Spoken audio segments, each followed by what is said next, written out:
Gua dapet insight hari ini dari konten Instagram Reels yang bikin gua lumayan mikir. Gua scroll Instagram Reels dan gua nemuin konten yang nyalahin sistem atau mekanisme pendidikan di Indonesia.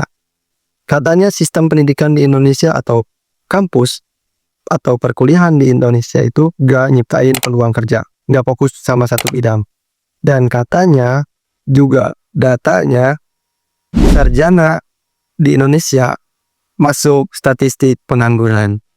Gua setuju, tapi gua punya cara pandang dan cara berpikir yang berbeda. Gua mahasiswa universitas terbuka. Gua belum lulus, gua belum punya gelar sarjana. Dari situ gua ngalamin langsung kalau sistem pendidikan itu bisa berbeda.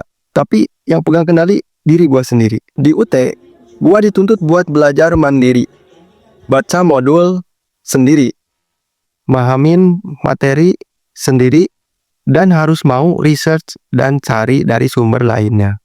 Kalau gua gak baca, kalau gua gak mau belajar, dan kalau gua gak punya niat dari diri sendiri buat mau grow, pada akhirnya ujian akhir gua anjlok. Dan gua bakal start di situ-situ aja. Menurut keyakinan gua, masalahnya bukan di situ.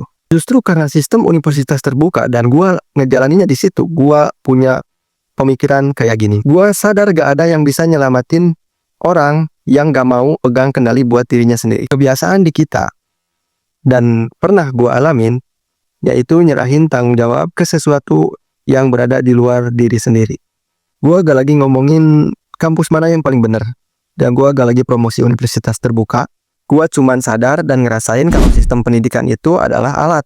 Dan kalau mau alat itu berguna buat nyari kerja, buat bisa berhasil jalanin bisnis, atau buat bangun relationship, itu terletak pada diri sendiri. Dan dari situ gua makin yakin gua gak bisa ngendaliin apa yang ada di luar diri gua. Mekanisme pendidikan, mekanisme perekrutan kerja, atau bahkan yang terdekat aja, omongan tetangga itu gak bisa kita kendaliin.